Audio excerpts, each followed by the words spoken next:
where every paw is family and every heartbeat matters. Welcome to NobleNest Veterinary, your pet's noble home for healing.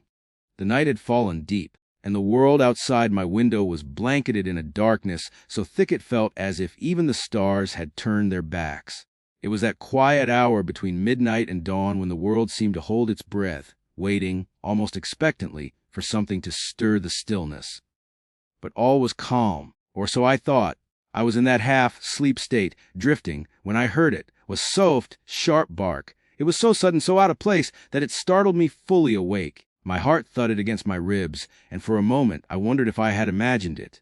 But there it was again, another bark, this time louder and more insistent. I sat up in bed, listening. The sound was coming from outside, somewhere in the distance. At first, I thought it was a stray dog passing through the neighborhood, but the bark had a strange urgency to it, as though it carried more than just a call. It was a cry. My breath caught in my throat. Who would be out there at this hour? I swung my legs out of bed, the cold hardwood floor sending a shiver up my spine. The house was dark, save for the faint light from the street lamp outside, casting long, thin shadows across the walls. I went to the window first, pulling back the curtains slightly. The rain was falling in a gentle, rhythmic patter, tapping against the glass. The streets were empty. No one walking, no cars driving by. The world was soaked, the dampness clinging to the air. But there, in the middle of the street, I saw it. A small figure.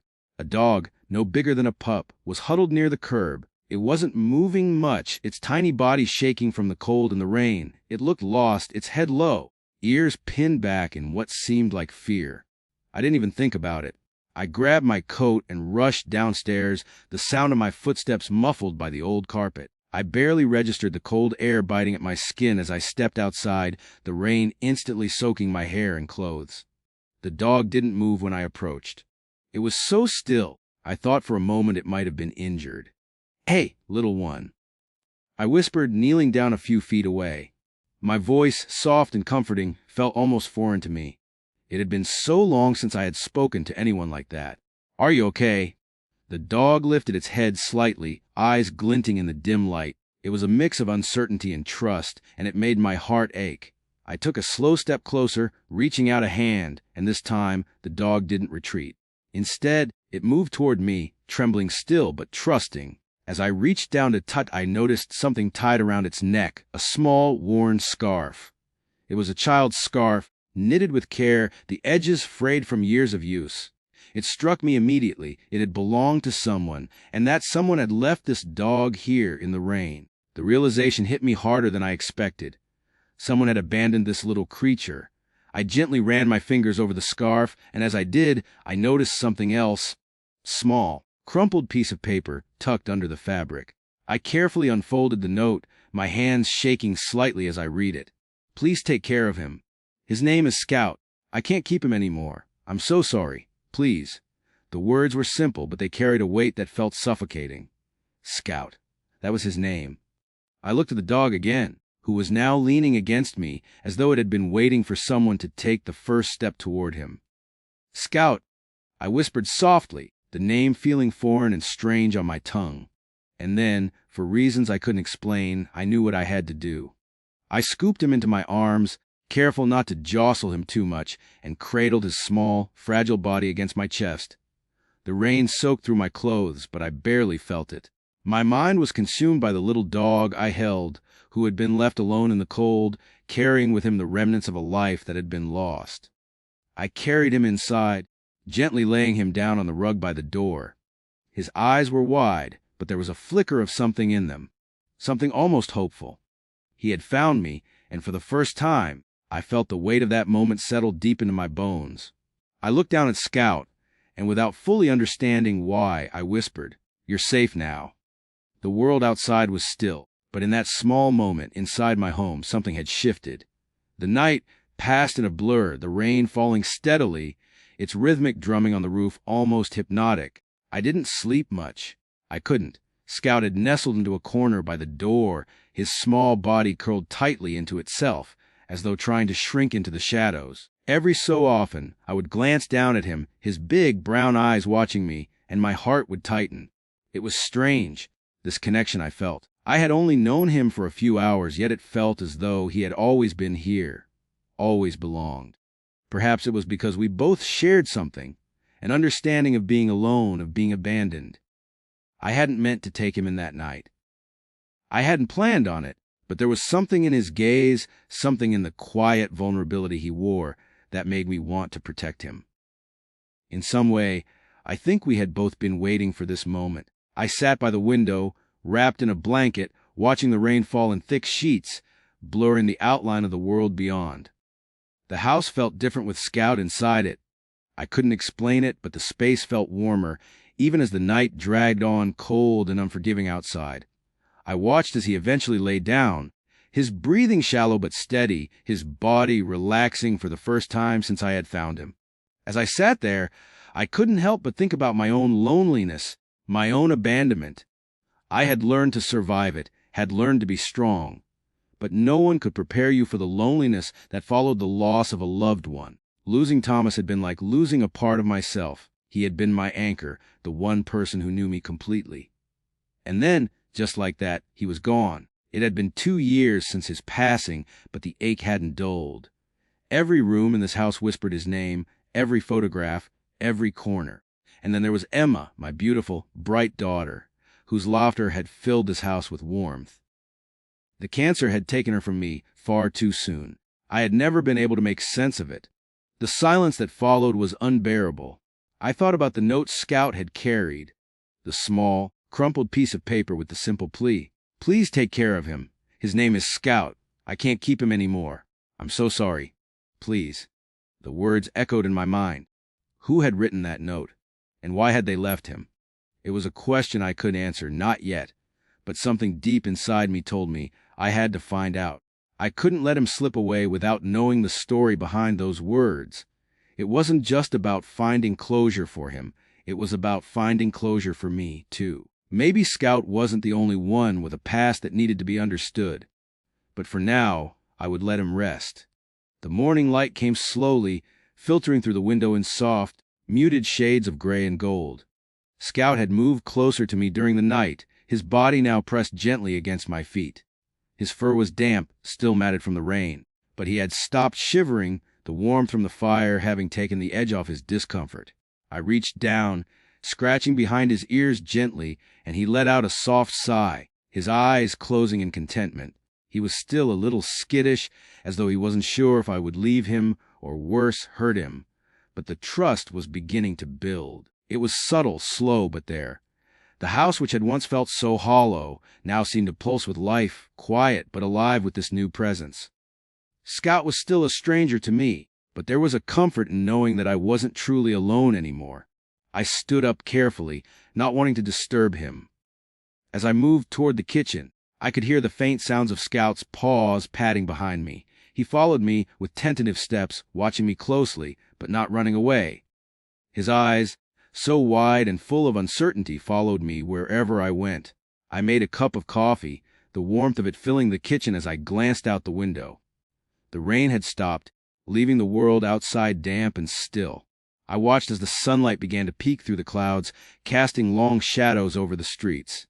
I turned back to Scout, who was now sitting near the kitchen doorway, his head tilted slightly, as if he were trying to understand what I was doing. "You're probably hungry, huh?" I murmured to him, smiling despite myself. The idea of feeding a dog was something I hadn't thought about a long time.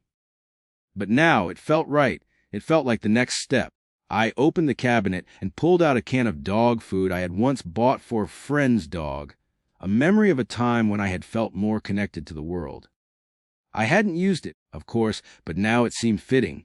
I placed the bowl down, and Scout, after a moment's hesitation, approached it. He sniffed at it carefully, and then, as if realizing it was safe, began to eat. As I watched him, I felt something shift inside me, a kind of peace. It was small, but significant. Scout wasn't just a lost dog anymore. He was part of my world, and somehow, in some way, we were part of each other's healing. Later that afternoon, after Scout had eaten and settled back down for a nap on the couch, I sat at my desk, my mind turning over everything I had learned about him so far. The scarf. The note. The small, fragile creature who had been left out in the cold. I thought about the people who had abandoned him. I didn't know who they were, but the guilt was heavy on my heart. How could anyone just leave him like that? He wasn't just a dog. He was a living, breathing soul with emotions, with a heart that could feel love and pain. I stood up, moving toward the window again, staring out at the empty street. My mind wandered back to the last few years of my life, the isolation, the grief, the aching loneliness. Losing Thomas had been like losing the very air I breathed. Losing Emma had been an even greater blow, one that left me reeling, unable to find my balance. It was like the world had shifted beneath me, leaving me to find my footing again. But here, now, in this quiet moment, I realized something. This dog, this lost creature, hadn't just wandered into my life by accident. Somehow Scout had found me at a time when I needed him the most, and in return, I had found something I hadn't realized I was searching for: healing. By the time the evening rolled in, Scout had become more than just a passing stranger in my home. He had become a companion. He followed me from room to room, settling wherever I did. I took him outside briefly, and although he was hesitant at first, he seemed to find comfort in the rhythm of my movements, in the calm of my presence. Later that night, as I sat on the couch with a book, Scout curled up beside me, his head resting on my feet. I couldn't help but smile down at him. "You're quite the little wanderer, aren't you?" I said softly, my fingers running gently through his fur. In that moment, something shifted inside me. This wasn't just a stray dog I had found on the street. This was a new chapter, a chance to start over, to open my heart again to the world, despite the hurt that had come before. And as Scout's breathing slowed into a peaceful rhythm beside me, I realized that, just as much as he needed saving, he was saving me too. The next few days passed in a quiet haze, each one blending into the next with an ease I hadn't felt in a long time. Scout's presence in my life felt like a soft, steadying force, something I hadn't realized I had been missing. He wasn't demanding, but he was there, always nearby, watching me with those big, brown eyes that seemed to understand more than they should. His quiet company became a balm to my soul. I began to notice the small things about him. The way he wagged his tail when I entered the room, the soft thud of his paws as he trotted behind me, his quiet whimpers when I left the house, as though he couldn't bear to be apart from me. It wasn't that he needed me. No, it was more that he wanted to be with me, as if my presence was something he needed, just as I needed his. One morning, as the sun broke through the gray clouds, I decided to take Scout for a walk. I hadn't done much outside the house for weeks, not since I had taken time off from work to take care of myself after everything had happened. It wasn't that I had lost my will to go on. I just hadn't had the energy to live. But today, for some reason, felt different. Scout was at my heels as soon as I reached for the leash. His tail wagged furiously as he followed me to the door, excitement practically radiating off of him. I clipped the leash onto his collar, and together we stepped out into the world. The neighborhood was quiet, as it always was on these early mornings. The air was crisp, but not too cold, and the trees overhead swayed gently in the breeze. Scout seemed to take everything in with such intensity, his eyes scanning the sidewalks, the houses, the distant sounds of birds and squirrels in the trees. It was as if he was exploring a world he hadn't known, as if he was seeing it for the first time. I smiled, feeling a sudden warmth in my chest. It was so strange how much his simple joy affected me. I hadn't realized how starved I was for connection until I saw it reflected in him. As we walked down the quiet street, I heard a faint voice behind me. "Excuse me." The voice called, "Is that your dog?" I turned to see a woman standing at the end of the block, her face soft and inquisitive. She had a warm, motherly demeanor, and her eyes crinkled slightly as she smiled at me. "Yeah, his name is Scout," I replied, stopping to let her approach. "I just found him a few days ago." She knelt down, her hands gently reaching toward Scout, who immediately approached her with a cautious curiosity. I could tell by the way Scout sniffed at her that he was no stranger to kindness. He seemed to know that she meant no harm. "What a sweet boy," she said, her voice full of warmth. "Where did you find him?" I hesitated for a moment. I hadn't told anyone about Scout's past yet, about the note or the scarf. But something about this woman, her gentle nature, made me feel like it was okay to share. "I found him on my porch a few days ago." He was just sitting there, looking lost. I paused, looking down at Scout, who was now nudging the woman's hand with his nose. I don't know much about him, just that he came with a scarf and a note.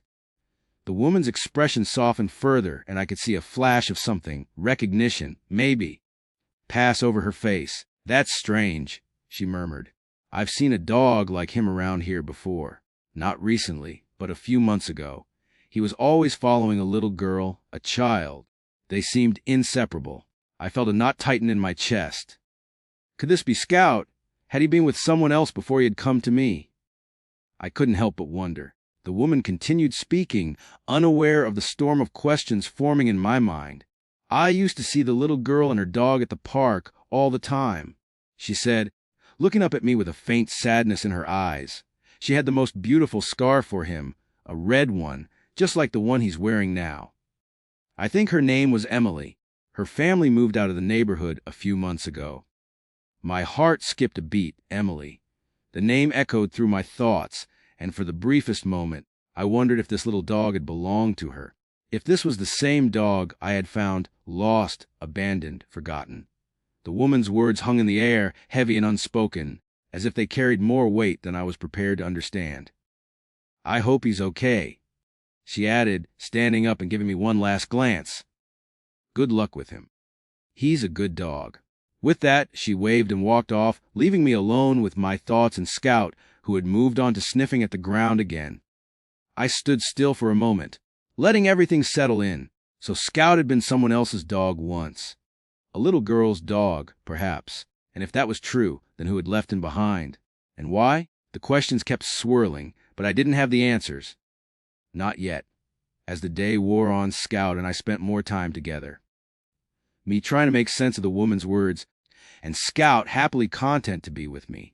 We went back inside where I sat with him on the couch, petting him absent-mindedly. The house felt warm again, filled with the soft sound of his breathing and the quiet thrum of my thoughts. I couldn't shake the feeling that this wasn't just a random encounter. This dog had a past, a story, and I felt compelled to learn it. It was no longer just about finding out where he came from. It was about understanding why he had ended up with me, why he had been abandoned, and why he had found his way to me at this particular moment in my life. It felt like something bigger than just the two of us.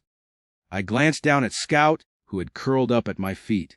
His small body seemed so vulnerable, so fragile in this world that hadn't been kind to him. But as I looked at him, I realized that he wasn't just the one who needed saving. No, he had come into my life at a time when I needed saving too. And for the first time in a long while, I let myself believe that maybe, just maybe, I wasn't as alone as I had always thought. The following morning was bright, the early rays of the sun casting soft golden light through the curtains. I woke to the sound of Scout's tail thumping against the floor, a steady rhythm that had become almost comforting. He was standing by the door, looking at me expectantly, as if waiting for me to join him in starting the day. I rubbed my eyes, still not fully awake, and then I heard the sound of his soft whining, a small pleading sound that tugged at my heart. He didn't want to be left alone. The previous days had been full of uncertainty for both of us, but there was a quiet bond that was forming between us, an unspoken understanding that we were both trying to find our way back to something.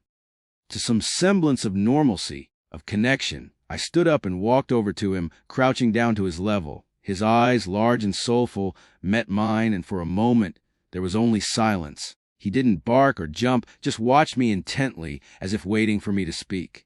"All right, Scout, let's get some breakfast," I murmured softly, smiling at him. His ears perked up at the mention of food, and I felt a sense of warmth spread through me. As I prepared his meal, I couldn't help but think about the conversation I had with the woman yesterday, the one who had mentioned the little girl, Emily. A part of me wanted to believe Scout's story, wanted to believe that he had been part of a loving family before his abandonment, but another part of me couldn't shake the sadness that clung to him. It was as if he had been through something too painful to speak of. And yet, despite everything, there was a quiet grace to him, a resilience that spoke volumes. The woman had said she'd seen Scout with Emily at the park. It made sense, the scarf, the connection between them. But something still felt unresolved. Had Emily's family moved away so suddenly? Or had they simply decided to leave him behind? It was a story that wasn't fully told, a story that left more questions than answers. After Scout had finished his breakfast, I grabbed my coat and leash. The sun had risen higher, and the morning was turning into a crisp, bright day. It felt like a good time to get out of the house. Perhaps some fresh air would help clear my mind. And for Scout, I knew it would be another small adventure, another step forward in rebuilding the trust he had lost. We made our way out into the neighborhood, walking at a steady pace. Scout was more confident today, walking beside me without hesitation. I could see the way he took in every sound, every movement, his senses sharp and alert. He was still a little wary of other people, but it was clear that he was becoming more comfortable with the idea of being in the world again. As we reached the park, I slowed my pace, taking in the sight of the open space. It was peaceful. Only a few people scattered about, walking their dogs or sitting on benches. The leaves rustled in the trees, and the breeze was gentle, carrying the scent of fresh earth and grass. I stopped for a moment, letting Scout explore the familiar scent trails left behind by other dogs. He sniffed around, tail wagging slowly as he marked a few spots with his own scent, almost as if he were trying to stake his claim. I smiled softly, my heart warming at the sight of him so at ease. It was then that I saw her, an older woman, perhaps in her early 60s, sitting on a bench, her gaze fixed on the ground in front of her. She had a softness to her, a quiet strength, but there was also a deep sadness in her eyes. I could see it in the way she held herself, the weight of something unspoken carried in the stillness of her posture. Scout seemed to notice her too. He paused mid-sniff, his ears twitching. And then, as if drawn to her in some silent way, he started walking toward her, his tail low but steady, the soft patting of his paws on the gravel barely audible. I hesitated for a moment, unsure of what to do.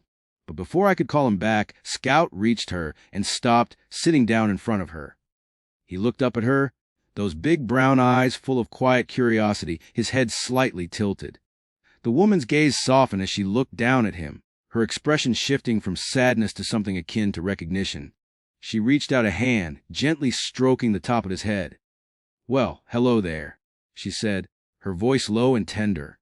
"You've found me, haven't you?" I walked over, feeling a sense of unease stir in my chest.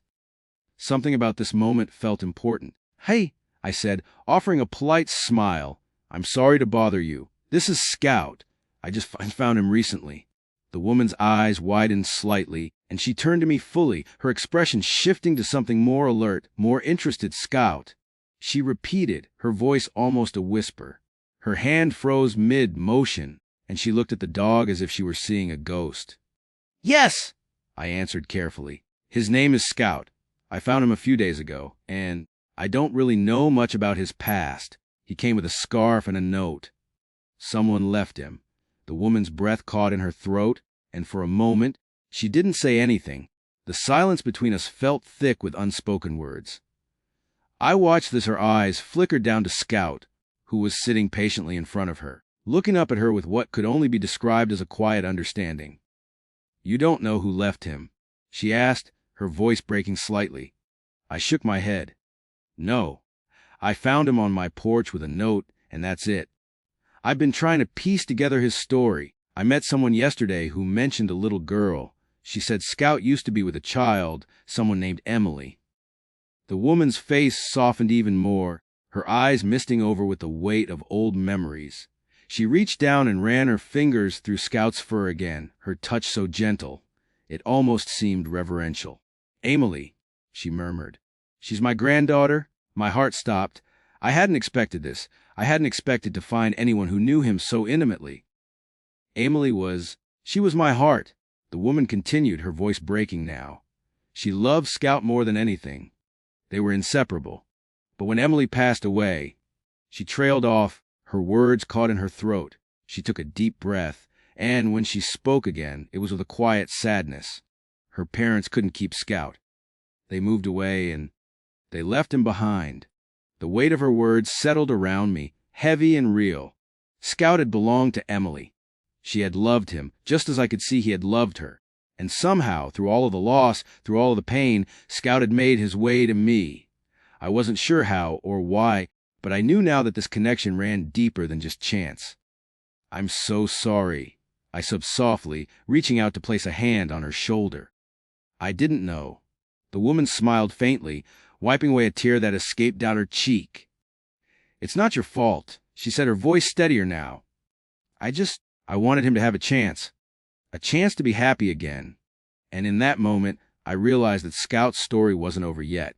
It had taken a turn, yes, but there was still a chapter to be written, one where love and healing could begin again. The days after my meeting with Emily's grandmother were quiet, but they were filled with a new kind of peace. Scout had become more than just a companion. He had become my connection to something deeper, something I had nearly forgotten in the years of my grief. The woman's revelation about Emily had unlocked something inside me, an understanding that love, in its purest form, never truly ends. It simply changes, evolves, and finds its way back into the world in unexpected ways. Scout had found his way to me, and I had found my way back to life through him. But it wasn't just me. Scout's presence was starting to change the people around me as well. It started with the children at the library.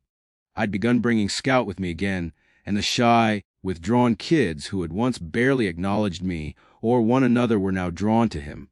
They would kneel beside him, their voices soft, their hands gentle as they stroked his fur. Scout responded to each child differently, sometimes with a gentle nudge, sometimes with a quiet wag of his tail, but always with a grace that spoke of his resilience. One day, Lily, the girl who had barely spoken for months, came over to Scout while I was shelving books. She sat beside him, and for the first time in weeks, I heard her voice. It wasn't much, just a whisper of, "Hey, boy," but it was enough to make my heart soar with the knowledge that Scout had broken through to her. She reached out, letting Scout nuzzle her hand, and for a few minutes they just sat there together, silent, yet somehow deeply connected. Later, when I asked her how she was doing, she smiled, a small, shy smile, and said, "I'm okay, Miss Walker. I think I'll be okay." Scout's influence wasn't confined to the library. A few weeks later, I took him with me on one of my weekend hospital visits. I didn't know why I was so sure, but something told me it was time. The nursing home I volunteered at had been silent for too long. The elderly patients there, some with no family left to visit, had become ghosts, lost in their own isolation, stuck in memories they could no longer connect with. As I wheeled Scout into the common room, I saw the familiar faces, the hunched backs, the vacant eyes. They looked up lazily, their attention not quite captured by the sight of a dog. But when I let Scout walk through the room, something shifted. He didn't rush, he took his time, moving from one person to the next, stopping in front of each individual with a kind of unspoken invitation to interact. Mrs. Carter, an elderly woman who had not spoken in months, was the first to react. She sat in her usual chair, her eyes dull with years of grief. But when Scout sat in front of her, looking up at her with those patient eyes, something in her shifted. Her hand trembled as she reached out, and Scout nuzzled her palm gently as if he knew exactly what she needed. Mrs. Carter's lips trembled as she whispered, "Thank you." It was the first word she had spoken in months, and it broke something open inside me. The silence in that room was suddenly filled with life, the kind of life that Scout carried with him. And, in a way, he had brought it back. That night, as I sat with Scout on the couch, his head resting on my lap, I thought back to the first day I had found him. Wet, cold, alone. I had been lost too. My heart had been broken into pieces, unable to heal, unable to find a way forward. But Scout had shown me that sometimes healing comes not in grand gestures, but in quiet moments. He had saved me just as much as I had saved him. The house no longer felt like a place of absence. It felt full of life, of laughter, of healing. There were still quiet moments, of course, but now they were punctuated by the soft thud of his paws on the floor, the sound of his breathing as he lay beside me. And one night, just before I fell asleep, I whispered to him, "You're home now, Scout. You're home." A few weeks later, I received a letter from Emily's grandmother. In it, she thanked me for taking Scout in and promised to visit him again soon. She told me that Emily would have been happy to know he was loved. I placed the letter on my kitchen counter, feeling a surge of gratitude. It wasn't just a letter from a stranger. It was a reminder of all that had been lost and found. It was a piece of closure I hadn't realized I needed. I thought of the day Emily had left her dog behind. I thought of the note, the scarf, and the love that had been left with him. And I thought of how it had all come full circle. This small dog, who had lost everything, had found his way into my life at exactly the moment I needed him most. He had been the thread that connected me to something I had lost long ago, something I'd thought was gone forever. And now it was clear. He hadn't just found me, he had saved me.